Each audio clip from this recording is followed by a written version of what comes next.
Hello, everyone. Welcome back to Business Deals and Real Talk with the Chays. And I'm Holly Chay. And I'm Jonathan Chay. We're a husband and wife team, business brokers and entrepreneurs, so we know firsthand what it's like to be in your shoes. Yes, we do, Jonathan. That's right. I mean, we've built, we bought, and sold businesses ourselves. And today we're breaking down what it really looks like to buy a business, what we like to call the buyer's journey blueprint. A lot of people think buying a business is just about finding a good deal, but it's so much more complicated than that. It's a life-changing decision, a chance to take control of your time, your income, and your future. Yeah, it really is, Jonathan. I mean, let's walk through this journey, right? There are 8 key steps into helping you go from just thinking about buying a business to actually being a business owner. So let's start with step 1. First, deciding to go for it. This is the moment where you say, I want to be my own boss. I want to build something for myself and my family. Yes, Jonathan, it is scary, but it's exciting at the same time.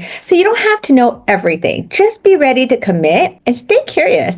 That mindset will carry you through. That's right. Step 2, self-evaluation. Also, what is your budget? What are your strengths? And what kind of lifestyle do you want? Those are really great questions, Jonathan. And it's not just about finding the perfect business. It's about finding the right one for you. So your skills, your energy, your goals, be honest with yourself here. That's right. And step number 3, got to get educated. Now it's time to learn the ropes. How do deals actually work? What's a P&L? How to read a P&L? And how do you read a listing? What do you look for? What's even an SDE? Yes, and like I said, great questions, Jonathan. Again, this is where a good advisor like us can really help, right? We'll teach you how to spot those red flags and make sense of the numbers so you can feel confident about your purchase. Now, step 4, the search. This is where things get real. You start looking at actual businesses. It can be overwhelming, but also kind of thrilling. Yeah, and here's some real talk. No business is flawless, right? Every deal has quirks. The key is staying open-minded and looking at that big picture. Yeah, I think you would say that not even IBM or pick a Fortune 500 company, there is no perfect business. So let's go on to step 5, making an offer. You found a match.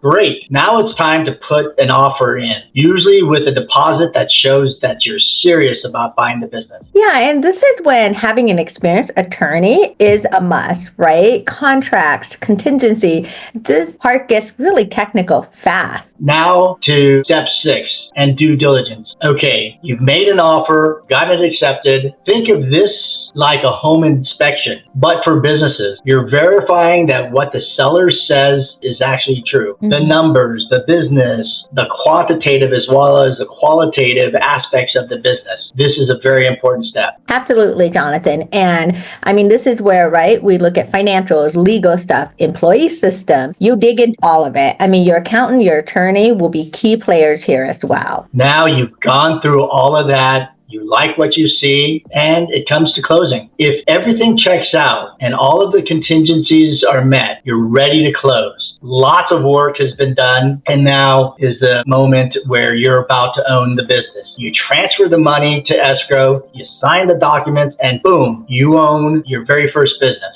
That's right. This is a huge moment, but it's not the finish line. It's actually the starting line. After you own the business, there are post-closing and transition things to consider. Now that you step into the ownership, you'll train with the seller, meet the team, get to know everybody's strengths and weaknesses, talk to key vendors and clients, and you start running the show. Right, Jonathan. The first few months are a learning curve, but that's where the magic happens. You start putting your own stamp on things. And here's a bonus, funding the dream. Mm-hmm. How do you pay for your purchase of this great business? That's a great question. SBA loans are very popular, and seller financing can also be part of the puzzle. But there are many other creative ways that if we have a good buyer and a good seller, and the chemistry is good, then there are a number of different ways that we can fund the dream. This is where the experience and expertise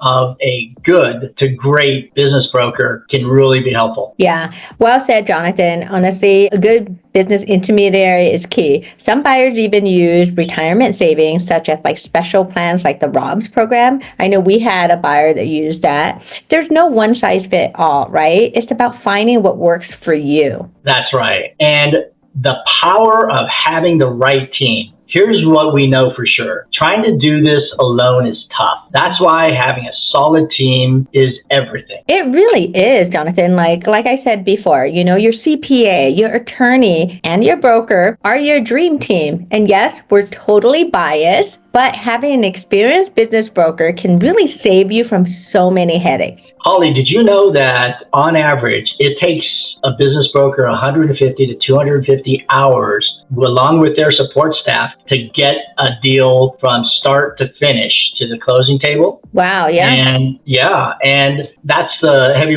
lifting that business brokers do. Also, an average business broker is able to get 20% more on the sales price than a for sale by owner. So it makes a lot of sense for business owners to use a good, experienced business broker so that instead of having to put in all those hours and potentially risking the business, you'll generally get more, and you'll save yourself the brain damage of having to go through this process alone. Let's talk a little bit about trends and tips. Quick data hit. Businesses priced accurately don't need a lot of haggling, but Transworld deals close at about 85% of the listing price. This is big and large businesses together. Yeah. And remember, Jonathan, the bigger the business, the longer it takes to close. So sometimes it could be a year or more, which is normal. It all depends on the buyer and seller and the situation. So be patient. It isn't fast money. It's smart money. Yeah, I do like that. That's exactly it. I mean, so whether you're just starting to explore or already deep in the process, know this. Buying a business is one of the most powerful moves you can make. Wouldn't you say? Absolutely. It's not just about profit. It's about freedom, having a greater purpose, and building something that reflects you and a legacy for your family. Yeah. I mean, we know that firsthand because as entrepreneurs ourselves, we're here to guide you every step of the way because we have been there. We've been in your shoes. So this is the end of this podcast. Thanks so much for hanging out with us on Business Deals and Real Talk. Yeah, and I hope this episode helped you. Share it with a friend or leave a review. We'll see you next time. And remember, your business journey starts with one bold step. Let's take it together.